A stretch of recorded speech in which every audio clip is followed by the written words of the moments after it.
Hidup mahasiswa. Hidup. Hidup rakyat Aceh. Hidup.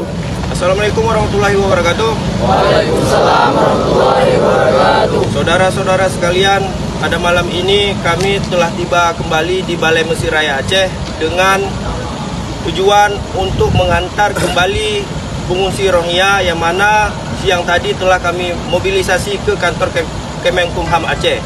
Adapun di saat kami mobilisasi tidak benar dan banyak sekali framing yang bukan-bukan yang dijatuhkan kepada kami dalam bentuk negatif.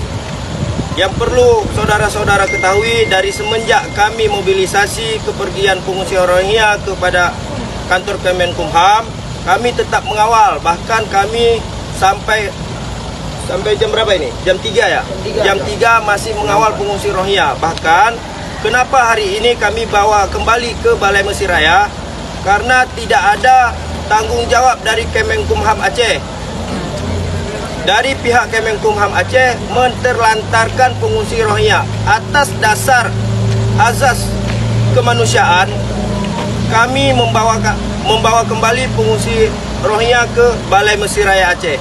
Dan ini sebagai bukti dari kami bahwasanya bukan maksud kami untuk kriminalisasi pengungsi Rohingya, tapi tujuan kami untuk mempertegas pemerintah stakeholder Aceh dalam menentukan satu pandangan sikap. Demikian hal ini kami sampaikan. Hari ini kami bersama masyarakat Aceh. Dari awal kami antar dan hari ini kami kembalikan lantaran pihak Kemenkumham tidak bertanggung jawab menterlantarkan pengungsi Rohingya dan membuat fasilitas yang tidak layak. Demikian pernyataan dari kami akhiri. Assalamualaikum warahmatullahi wabarakatuh. Hidup mahasiswa. Hidup. Hidup rakyat Aceh. Hidup.